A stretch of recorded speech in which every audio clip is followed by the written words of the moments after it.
The silver Shelby Cobra roared in protest as Ethan Blake pulled the car onto the gravel shoulder. To someone who had spent a lifetime around engines, the sound was unmistakable. Something was seriously wrong. Black smoke curled from beneath the hood, stark against the fiery hues of the setting sun, like a scar across an otherwise perfect evening canvas. "Damn it," Ethan muttered, tugging his baseball cap lower to shield his eyes. He looked nothing like the polished figure from car magazines or global auto shows.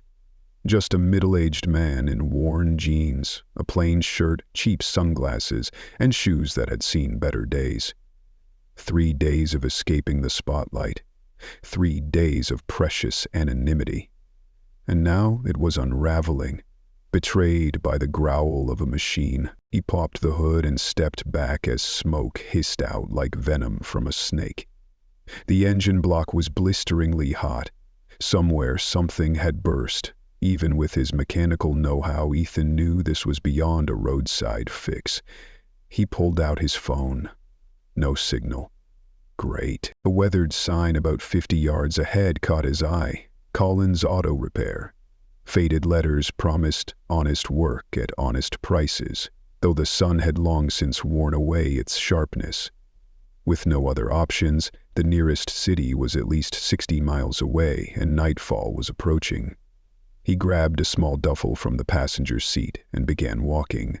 The crunch of gravel beneath his boots sounded like a countdown to something he couldn't yet name. The garage door was slightly open, revealing a world seemingly frozen in time. A lone gas pump from the 1970S stood like a sentinel in front of a once white building. Inside was dim and cluttered. Tools and car memorabilia scattered like relics in a living museum. "Hello," Ethan called, stepping into the cool interior. A clatter of metal and a string of colorful curses answered from beneath an old pickup truck. Work boots emerged first, followed by grease-stained coveralls, and finally the weathered face of a man in his 70s. Despite his age, he moved with the fluid ease of someone who'd spent a lifetime in motion. "We're about to close," the man said, wiping his hands on a rag so dirty it might have added more grime than it removed. His sharp eyes scanned Ethan's plain appearance like a scanner cutting through layers. "My car broke down about a quarter-mile back," Etheridge replied. Shelby Cobra overheated. Something burst. The man's eyebrows lifted. "Cobra, huh? Original or a replica?" "Original. 66, Ethan answered, mildly impressed by the question. Most people couldn't tell the difference. "That's not a cheap ride to be stranded with out here," the man observed, suspicion coloring his tone. "I'm Harry Collins. This is my garage, Ethan," he replied, pausing before deciding. "Just Ethan." Harry squinted. There was something about this stranger that didn't quite fit the picture. "All right," he said. "Let me lock up and we'll take a look. Might have to tow it back." As he turned to grab his keys, Ethan caught movement in the corner of the garage. A young woman sat on a stool, bent over a sketch pad. Her hair was pulled into a messy bun, her jeans splattered with paint, sleeves of a flannel shirt rolled up. She hadn't looked up once during their exchange. "My granddaughter, Lila," Harry explained, following Ethan's gaze. "She's always drawing." "Leela, say hi to our customer," he called. She glanced up briefly, her sharp, assessing eyes meeting Ethan's just for a second, enough to give him that rare, familiar feeling, the gaze of a true creator. Not the kind who thrived on stage lights, but the kind who created in silence, with depth and intention. "Hi," she said softly, then returned to her sketching. Ethan gave a slight nod, caught off guard by an unfamiliar feeling. Peace, quietly settling in his chest, in a place he hadn't expected. 20 minutes later, Harry was crouched beside the Cobra. His hands moved over the metal like he was listening to a story only he could hear. "She's a beauty," he murmured. "A real work of art." Ethan stood behind him, silent. In the old man's eyes he saw something more than technical expertise. He saw reverence. a love for machines that ran deeper than oil and steel. It stirred something Ethan had forgotten in himself, long buried beneath endorsements and shareholder reports, and Ethan had no idea that this unplanned stop would mark the beginning of something that would change not only his life, but the lives of everyone here. Harry leaned into the engine bay, hands moving with practiced ease. Found it. Coolant hose ruptured. He'd cracked it. He muttered. These classics weren't built to sit in traffic all day. Ethan nodded. He had been driving hard, chasing the road like it might outrun the noise in his head. This hadn't been a joyride. It was a failed escape. Can you fix it? He asked, voice low, almost pleading. Harry nodded slowly. Sure can, but I'll need to order parts. Won't be here till morning. Ethan instinctively pulled out his wallet. I can pay more, whatever it takes to expedite it. But Harry raised a grease-stained hand. Money can't summon parts out of thin air, son. There's a small motel down the road clean enough for the night. Come back in the morning.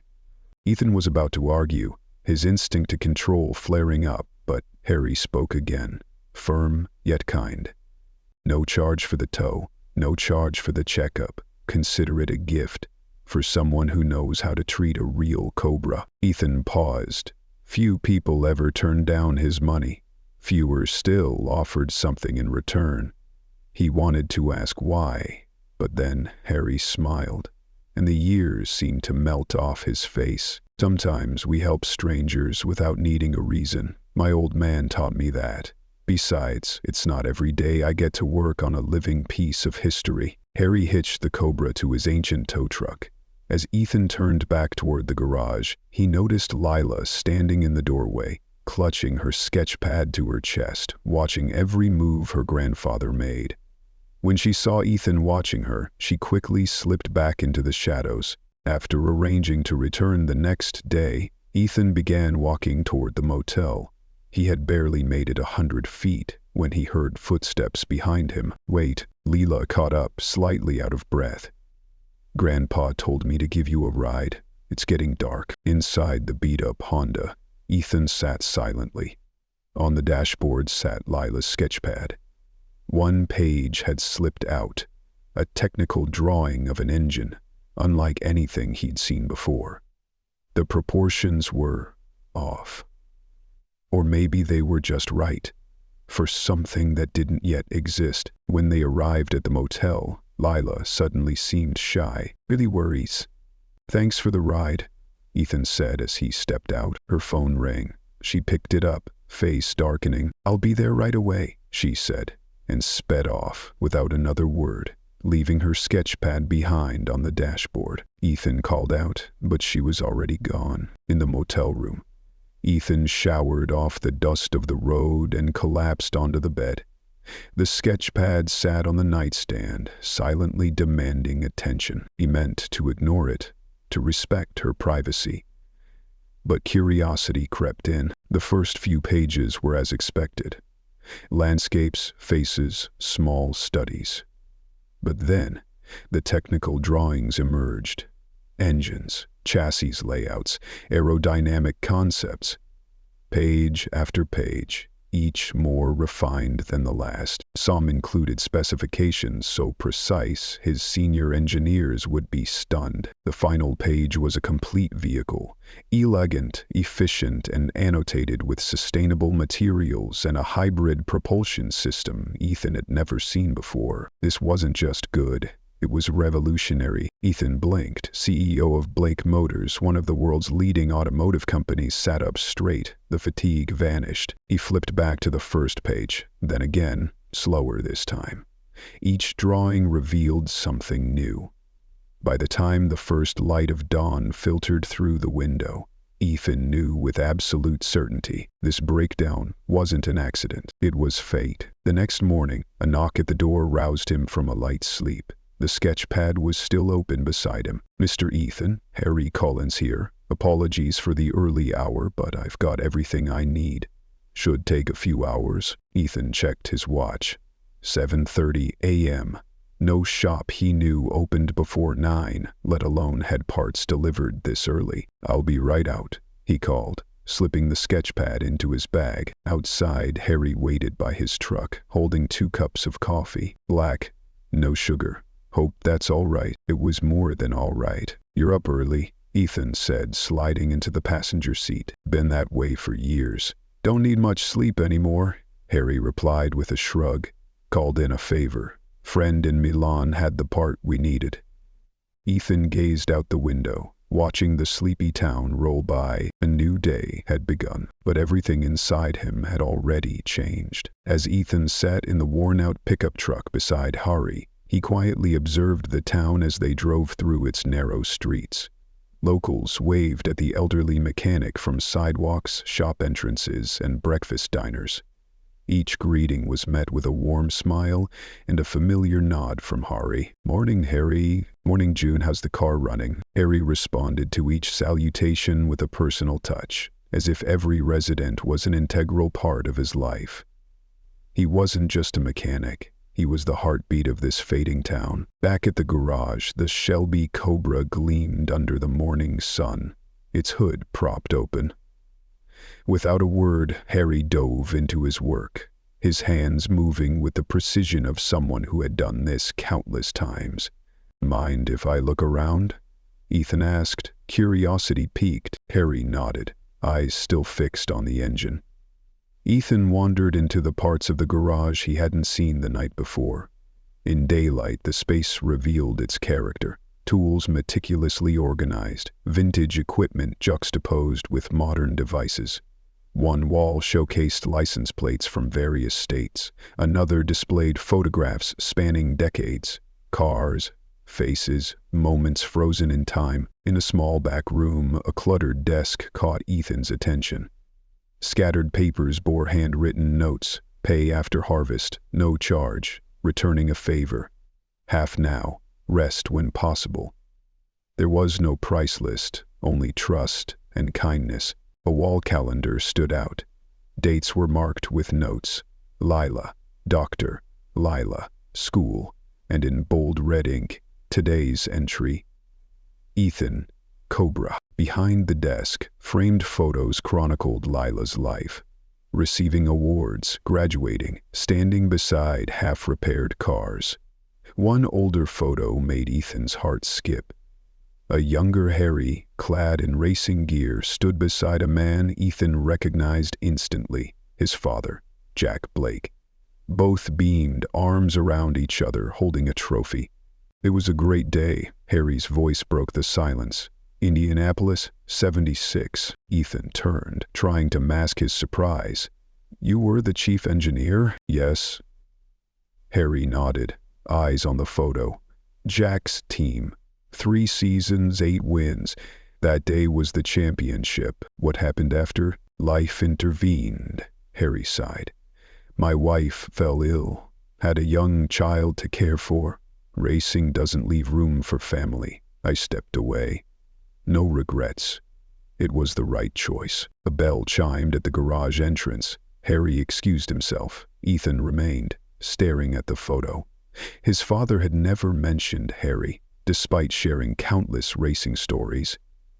Why?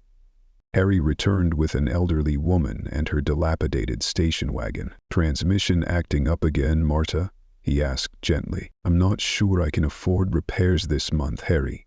Medication costs have gone up," she replied, worry etched on her face. "Don't fret, we'll sort it out, just like always," Harry assured her with a comforting smile. Ethan watched, a pang of guilt surfacing.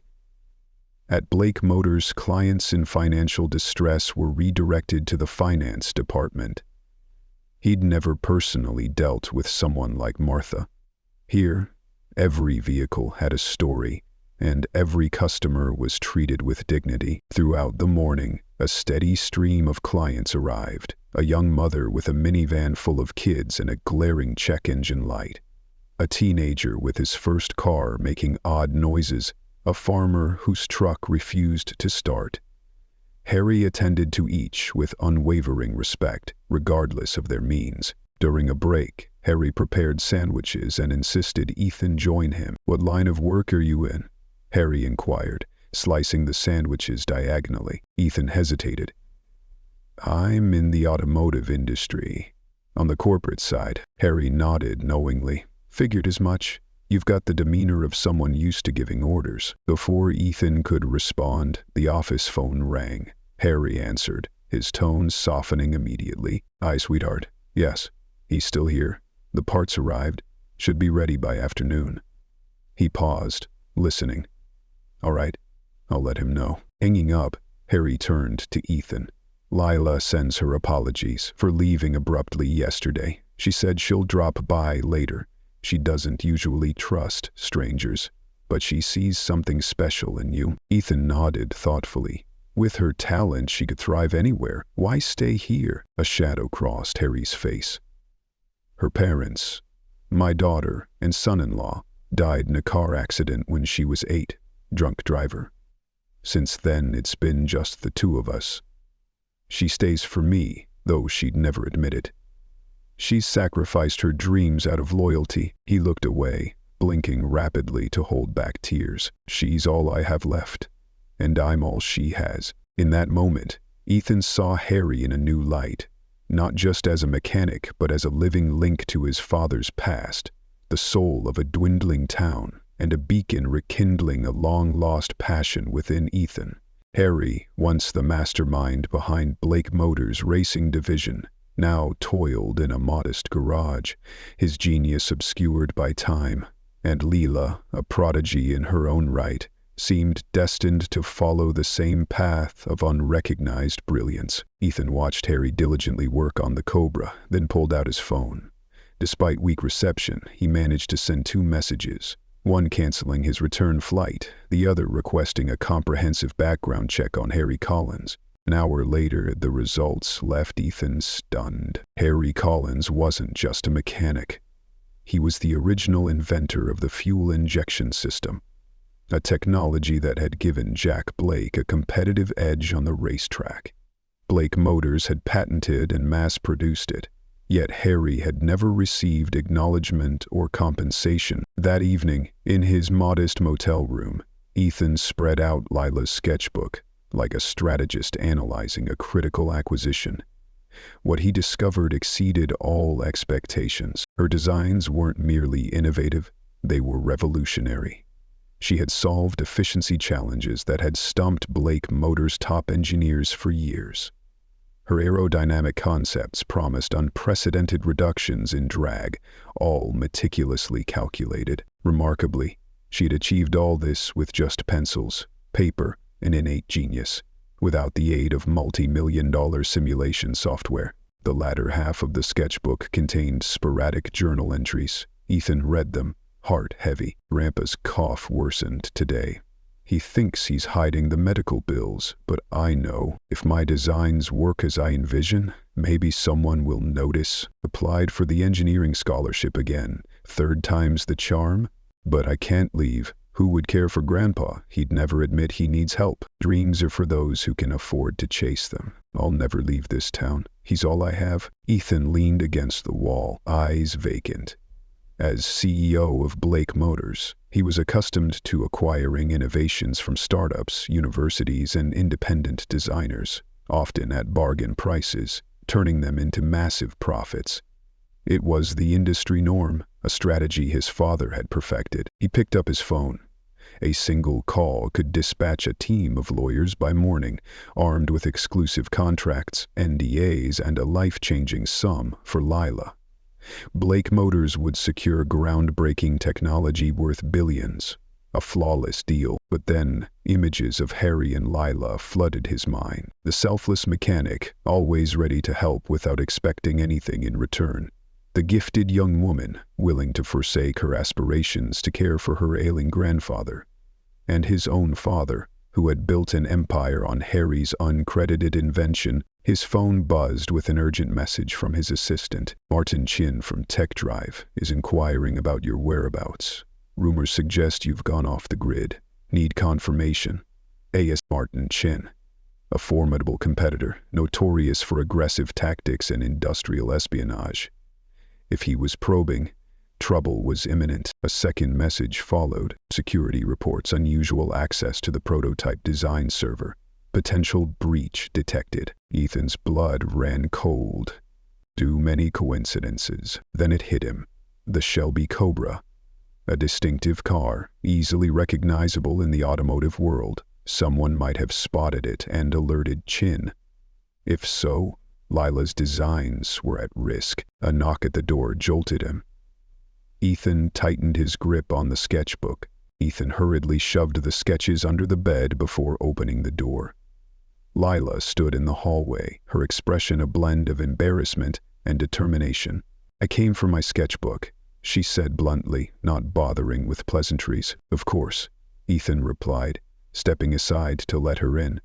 "I was planning to bring it to the garage in the morning." She entered cautiously, her eyes scanning the room before landing on a corner of paper peeking out from under the bed. "You looked through it?" she said. It wasn't a question. It was a statement. "I did," Ethan admitted. "I'm sorry. I shouldn't have." "It doesn't matter," Lila cut him off, bending down to collect the scattered drawings. "They're just scribbles." "No, they're not," Ethan said, softly but firmly. "They're brilliant. And you know it." Lila froze, her back still to him. "What would you know about it?" "More than you think," Ethan said, looking at her with steady eyes. Then he made a choice that he knew would change everything. "My name is Ethan Blake. Blake Motors." She turned slowly, her eyes widening as the name registered. Even in this remote town, the name Blake carried weight. Ethan Blake. That Ethan Blake. Why are you here?" "Honestly, my car broke down," he said with a sheepish smile. "But now, I think it might have been the luckiest breakdown of my life." Lila stood still, clutching the sketchbook to her chest. "If this is some kind of joke..." "It's not," Ethan said, pointing to the chair by the window. "Please, sit. I want to talk to you about your designs." "They're not for sale," she said immediately, remaining where she stood. "And I'm not looking for anyone's pity." "That's not what this is," Ethan said, opening his laptop. "Look at this." He pulled up the current design prototype for Blake Motors' next-generation hybrid system. "This is what our R&D department came up with, after 3 years and $47 million. Lila leaned in despite herself, her eyes quickly scanning the technical specs. "Now look at this." Ethan flipped to the page in her sketchbook showing her hybrid engine concept. "Your design is at least 20% more efficient, 30% lighter, and could be manufactured at 2/3 the cost." "So, you're planning to steal it?" she asked, backing away. "No," Ethan replied firmly. "I want to hire you." Silence filled the room like a vacuum. Lila looked at him, her face shifting from shock to hope to wary suspicion. "Lord Ethan Blake come all the way out here for a nobody like me, because talent doesn't care where you're from or who you are," Ethan said. "And I believe you have the power to change the industry." He saw it in her eyes, the flicker of a dream long buried, now aching to break free. "What about my grandfather?" she asked, the first thing that came to her mind. Ethan hadn't expected that to be the first question. "What about him?" "I'm not leaving him," she said, her chin rising in defiance. "He's all I have." Before Ethan could reply, his phone buzzed. A message from security. "Martin Chin's vehicle spotted. Black sedan parked in front of diner near motel. Arrived 20 minutes ago." A photo of the car followed. Ethan's pulse spiked. If Martin Chin had come in person instead of sending his lackeys, the situation was already out of control. "Lila, I need you to trust me," Ethan said urgently. "There's someone in town who won't hesitate to take your designs, without permission, without payment." She backed toward the door. "And I'm supposed to trust you? The man who's been lying about who he is since yesterday? The man who went through my private sketchbook?" "You're right," Ethan nodded, his tone grave. "But there's something you don't know." "What?" Lila asked. Eyes narrowed. "The fuel injection system that made Blake Motors successful. Your grandfather designed it." My father took the credit. And the profits. Her face went pale. You're lying. I wish I were, Ethan said, eyes locked on hers. I only found out myself, and I intend to make it right. For him, and for you. Doubt flickered across her face. My grandfather never mentioned it. Ask him about Indianapolis, 1976, Ethan said, taking a cautious step toward her. But right now we have to protect your work. Can you trust me, just until morning? Lila hesitated, fingers tightening around the sketchbook. Then slowly, she extended it toward him. If you're lying, she said in a low but steady voice, I'll never forgive you. Ethan took the book just as headlights swept across the motel room window, a cold beam slicing through the dark, heralding danger. A bright streak cut across the glass. A car door slammed in the lot. Time was up. Get in the bathroom. Now, Ethan whispered, guiding Lila to the back of the room. Lock the door, and don't come out until I say so. What? Why? Her eyes widened in alarm. That's Martin, isn't it? Yes. He'll do whatever it takes to get ahead of Blake Motors, including stealing your designs. Ethan pressed the sketchbook into her hands. Go. The bathroom door clicked shut just as a knock sounded. Ethan took a deep breath, straightened his wrinkled shirt, and opened the door with the polished smile of a seasoned executive. Martin, what a surprise. The man in the hallway looked like he'd just stepped out of a Manhattan boardroom, his tailored suit wildly out of place in the dusty motel. He smiled, but his eyes were icy and calculating. Ethan Blake. Taking in the rustic charm, Martin glanced into the room with barely disguised contempt. Just doing a systems check on a custom restoration, Ethan replied smoothly. What brings Tech Drive all the way out here? Don't tell me you're concerned for my well-being. Martin's smile faltered.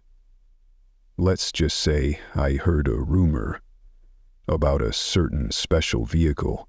When a man like Ethan Blake disappears without a word, people wonder, maybe you've found that elusive work-life balance? Perhaps I should take notes. Cut the pleasantries, Martin, Ethan said, his tone hardening. You're not here for the scenery. Martin tilted his head, trying to look past him into the room. Word is there's a mechanical genius in this backwater. Goes by the name Collins. Ethan felt a chill, but his face stayed neutral. If I happen to meet any geniuses, I'll be sure to send them your way. After they turn down your offer, of course. Martin leaned in closer, voice dropping. Whatever you're planning, remember, Tech Drive has deeper pockets and fewer scruples. He handed Ethan a business card. For the Collins genius, when your offer falls through, I'll be waiting. After Martin left, Ethan slumped against the door, the tension draining from him. You can come out now, he called softly. Lila emerged, clutching her sketchbook. Her face was pale. He knows about Grandpa, and that means we have to act fast, Ethan said, thoughts racing. I'm going to talk to Harry tonight. I'm coming with you, Lila said firmly, her voice steel. That's my grandfather. 20 minutes later, they pulled up to Collins' auto. Despite the late hour, the lights were still on inside. Harry looked up as they walked in, surprise flickering across his face. Didn't expect to see you two again tonight. Something wrong with the car? No, Ethan said, straightening his shoulders. But we need to talk about Indianapolis, 1976. Harry's hand froze, the rag he was holding suddenly still. What about it? About how you designed the fuel injection system that won my father the championship, Ethan said. The same system Blake Motors patented the following year. Harry's weathered face gave away nothing, but his eyes darkened. That was a long time ago, son. Why didn't you fight for credit? Ethan asked. That system became the foundation for our performance division. Who says I didn't? Harry's voice turned sharp. He tossed the rag onto the workbench with unexpected force. Your father wasn't the only one who could be stubborn. Lila stepped forward. "Grandpa, what's going on?" Harry sighed, suddenly looking every bit his age. "Come into the office. This'll take a while." In the cramped room, surrounded by faded photographs from years past, Harry Collins finally shared everything. After Indianapolis, he applied for a position in the engineering department at Blake Motors, bringing with him a design for a fuel injection system and several other innovations. It was Jack Blake, Ethan's father, who conducted the interview. He seemed impressed, Harry recalled, his eyes distant.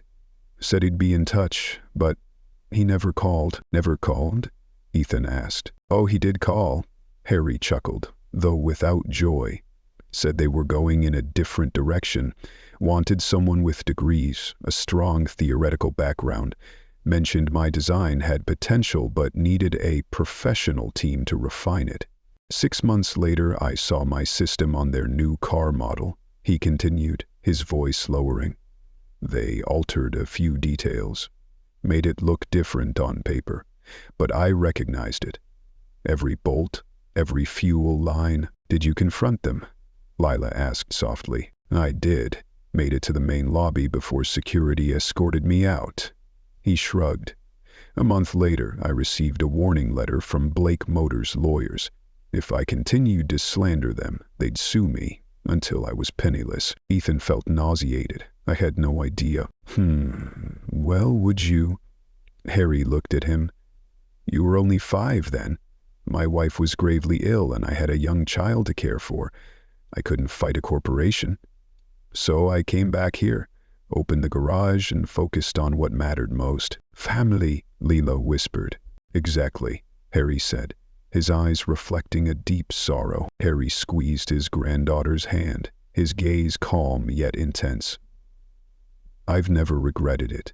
Not for a second." Ethan sat there, motionless, overwhelmed.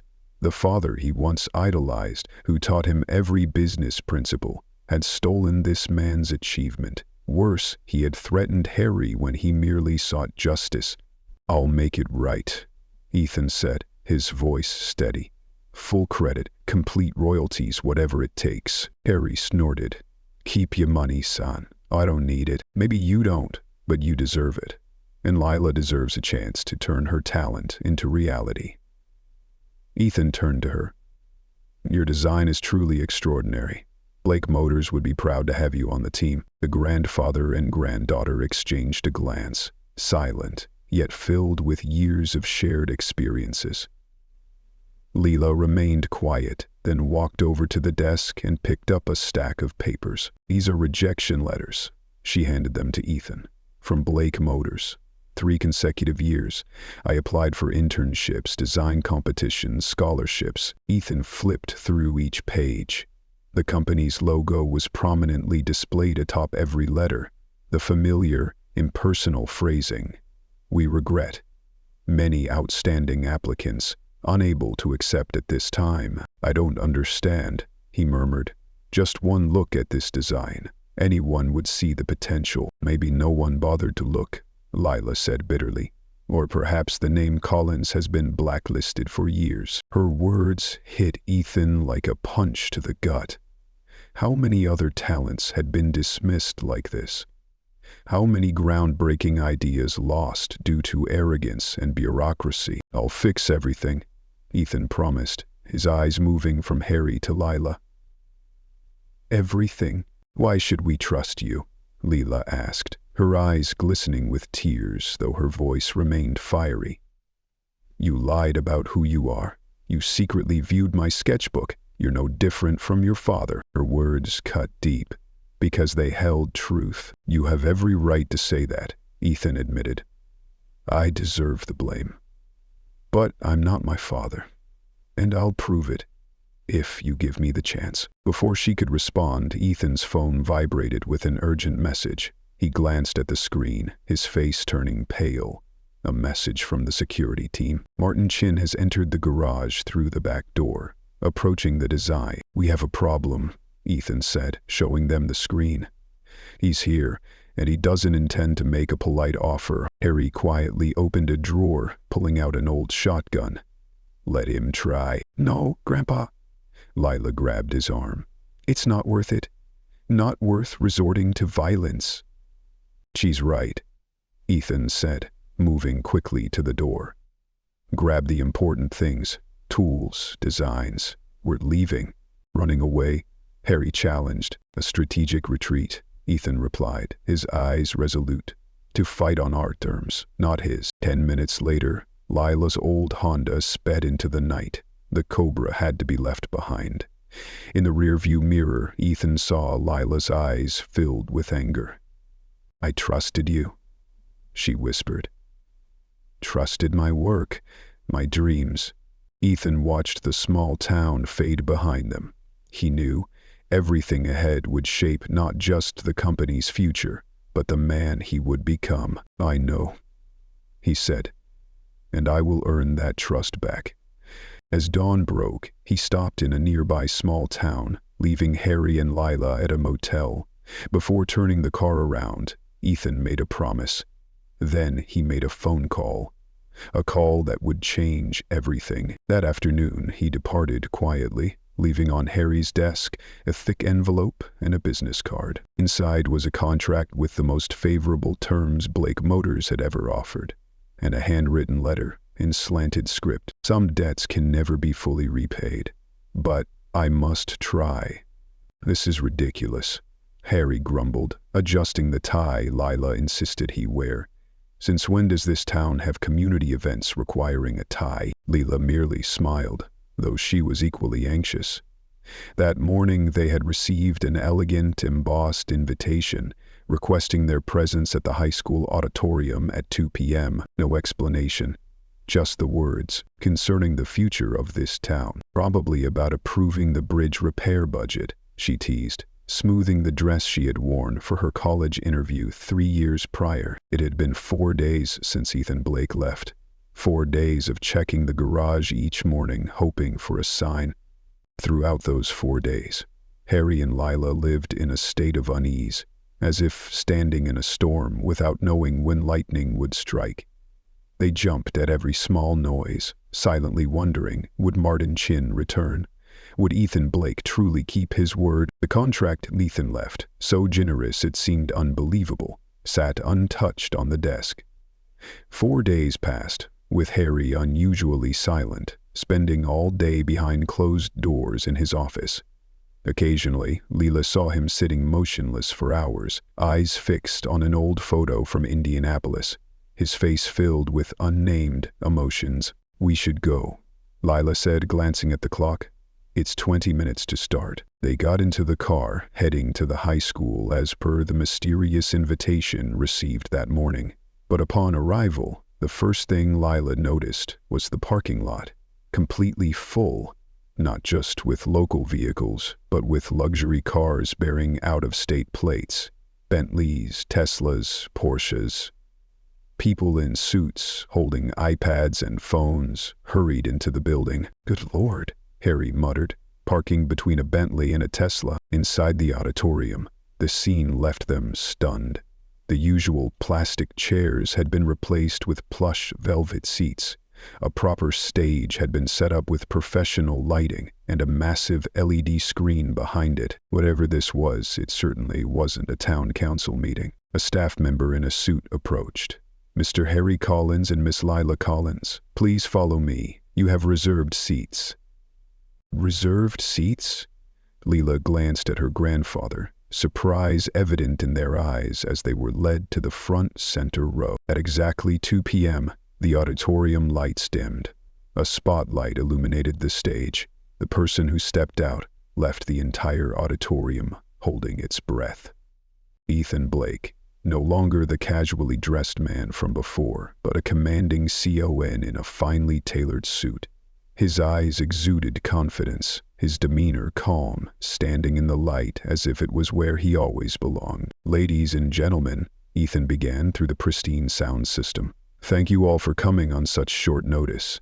Today marks a significant milestone, not just for Blake Motors, but for this community and the future of the automotive industry." Lila gripped Harry's hand tightly, her heart pounding. "But before we look ahead," Ethan continued, "I need to address something from the past." The LED screen behind him lit up, displaying a photo once hung in Harry's small office. Two young men, one Jack Blake, the other Harry Collins, both beaming beside the Indianapolis 1976 Victory Trophy. "This revolutionary fuel injection system," Ethan said in a warm, deep voice, "propelled my father, Jack Blake, to victory that year. Since then, it has served as the foundation for our high-performance vehicle line for over 50 years. He paused, looking directly at the front row, his eyes meeting Harry's. "What few know is that the true creator of that system wasn't a Blake Motors engineer, but a talented mechanic. His name is Harry Collins." A wave of murmurs spread across the auditorium. Cameras flashed. Journalists hurriedly typed. Marketing executives widened their eyes. For too long, this contribution went unrecognized. Today, I officially acknowledge the Collins fuel injection system was the innovation of Harry Collins, and Blake Motors will fully compensate all outstanding royalties for the past 5 decades. Harry sat motionless, his face unreadable.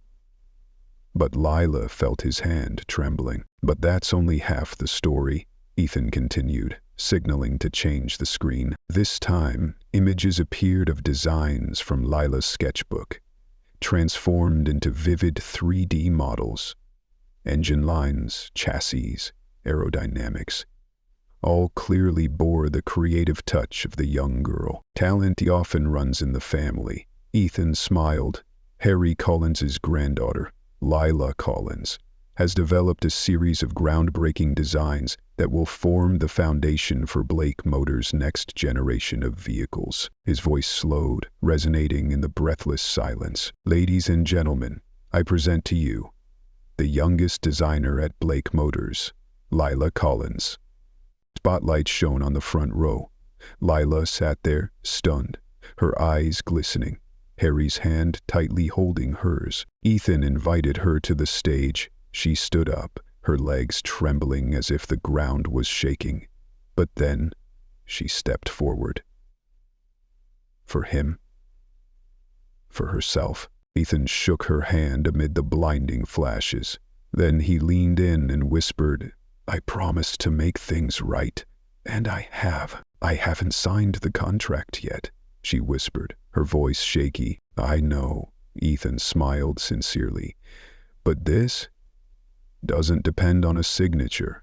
This is something that should have happened 50 years ago." Ethan turned to the audience. "As Collins' first project will be leading the development of our high-performance hybrid vehicle line, not just changing the market, but redefining the concept of motion." Blake Motors' Sustainable Vehicle Initiative, led by the groundbreaking hybrid system developed by Lila Collins, promises to reduce emissions by up to 40% while enhancing performance. The entire auditorium erupted in applause, camera flashes flickering like a meteor shower on the stage. Lila glanced at the audience and caught Martin Chin's gaze from afar. In his eyes was a mix of anger and scheming. But today he was the loser. "But that's not all," Ethan continued, his voice warming. "Blake Motors will establish a new engineering innovation center right here in this town, where the Collins family resides. We believe that talent doesn't only exist in large corporations or prestigious universities. True talent can come from anywhere." The entire hall erupted. Local residents cheered. The mayor was stunned, but already calculating the increased tax revenue. Ethan paused briefly, then his gaze softened. "And finally, I want to personally apologize to Mr. Harry Collins for what Blake Motors once did. Great companies are built not only on innovation, but also on integrity. Today we rewrite history." He extended his hand, inviting Harry to the stage. For a moment, Lila feared he would refuse. The hurt in his heart had been building for half a century. It couldn't easily dissipate. But then, slowly, Harry stood up. Without a word, he walked silently to the stage, approaching Ethan. the son of the man who had once stolen his dream. They stood facing each other. Then Harry extended his hand. Ethan grasped it. That moment was captured in hundreds of photos that would spread across newspapers the next morning. A symbol of reconciliation, of justice restored. Lila stood below the stage, her hands clenched. She had never seen that expression on her grandfather's face. Serenity, pride, and something resembling peace. After a lifetime of waiting, the reception afterward took place at the school's gymnasium. Ethan found Layla standing alone by the refreshment table, her eyes still moist. "Do you think it was worth it?" he asked softly. Lila looked into the distance, where her grandfather was enthusiastically chatting with Blake Motors' head of engineering, his hands animatedly explaining the exhaust valve. He'd waited 50 years for someone to listen, she whispered. "So, yes. Very worth it. And what about you?" Ethan asked. "Will you accept the offer?" Lila looked at him, deeply into the eyes that once carried the coldness of a businessman. But today, she saw only sincere hope. "On one condition," she said firmly. "I'll work part-time only, because he still needs me." Ethan smiled. "I anticipated that. The contract has been adjusted." She turned to see her grandfather laughing like a child being heard for the first time in his life. And she suddenly realized she no longer had to choose between her dream and her family. She could have both. 6 months later, Cullen's Auto had undergone a complete transformation. The faded white walls were now freshly painted, but retained the original hue, honoring the past while paving the way for the future. The old gas pump was meticulously restored, no longer just a tool, but a nostalgic symbol. But the real miracle was inside. The once-old repair shop had doubled in size, one area dedicated to classic car restoration, the other equipped with state-of-the-art diagnostic tools. The old storage room was converted into a glass-walled design studio, with drawing tables, computers, and 3D printers. The sign above still read Cullen's Auto, but below it a new line was added. Innovation Center, a division of Blake Motors. Harry Collins, in a brand new protective suit, his name prominently embroidered in red thread, was bending over a group of high school students, instructing them on how to disassemble a carburetor. "This is old technology," he said, his hands still nimble. "But understanding the old is the first step to creating the new. To improve something, you must first understand it." The students nodded, attentively taking notes.